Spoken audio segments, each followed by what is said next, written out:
Hello namaste welcome back to my YouTube channel వెసీ paradise. I am Gajavalli Sai Sahithi. ఈరోజు special కొత్తిమీర బజ్జీ. మీరు మిర్చి బజ్జీ, ఆలూ bajji, tomato bajji, egg bajji, bread bajji ఇలా ఎన్నో వినుంటారు. కానీ కొత్తిమీర బజ్జీ వినటానికి కొత్తగా ఉంది కదా. వినటానికే కాదండి, టేస్ట్ కూడా చాలా డిఫరెంట్గా, చాలా ఎమ్మీగా ఉంటుంది. రీసెంట్ టైమ్స్లో ట్రెండ్ అవుతున్న రెసిపీ ఇది. మరి ఈ ట్రెండీ రెసిపీ ప్రాసెస్ చూసేద్దాం రండి. Let's begin the recipe process. First ఒక బౌల్లో 1 కప్ శనగపిండి తీసుకోండి. నేను తీసుకున్న క్వాంటిటీకి 6 to 7 బజ్జీస్ ఈజీగా వస్తాయి. ఇప్పుడు ఇందులో మీ టేస్ట్కి తగ్గట్టు ఉప్పు, మీ స్పైస్ లెవెల్స్ని బట్టి కారం, చిటికెడు పసుపు, 1 టీ స్పూన్ గరం మసాలా, కొంచెం బేకింగ్ సోడా, 1 టీ స్పూన్ వాము ఇలా క్రష్ చేసుకొని యాడ్ చేసుకొని బాగా మిక్స్ చేసుకోవాలి.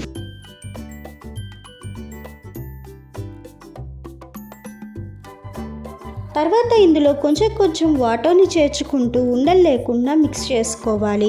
ఇక్కడ చూపించే బ్యాటర్ కన్సిస్టెన్సీలో ఉండాలి. మరీ లూజ్గా ఉండకూడదు, మరీ టైట్గా ఉండకూడదు. తర్వాత కొత్తిమీర బంచెస్కి ఎడ్జెస్ కట్ చేసుకొని శుభ్రంగా వాష్ చేసుకొని ఇలా పక్కన పెట్టుకోవాలి.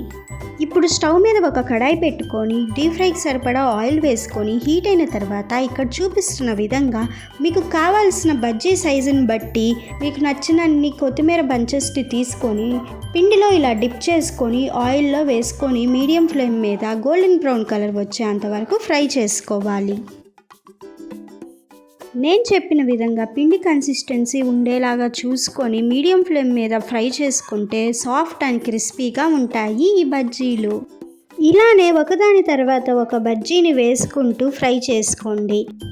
ఈ బజ్జీలు చూడటానికి చేసుకోవటానికి ఒకే షేప్లో రాకపోవచ్చు, కానీ టేస్ట్ మాత్రం అద్దిరిపోతుంది. అంతకుముందు ఈ కొత్తిమీర బజ్జీ ఎక్కడా ఉండేవి కాదు.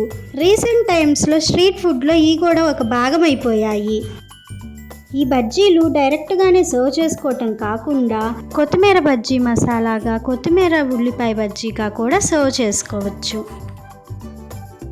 డీప్ ఫ్రై చేసుకున్న స్నాక్స్ హెల్త్కి మంచిదని అయితే నేను చెప్పను, కానీ ప్రజెంట్ ఉన్న కూల్ క్లైమేట్లో మిర్చి బజ్జీ, పకోడీయే కాకుండా ఇలా డిఫరెంట్గా కొత్తిమీర బజ్జీ కూడా ట్రై చేసి చూడండి. చాలా ఎంజాయ్ చేస్తారు, ఎందుకంటే దీని టేస్ట్ అంత బాగుంటుంది. మరి ఇలా రెడీ అయిన కొత్తిమీర బజ్జీని వేడిగా సర్వ్ చేసుకుంటే ఆహా ఓహో అంటూ లొట్టలేసుకుంటూ తింటారు.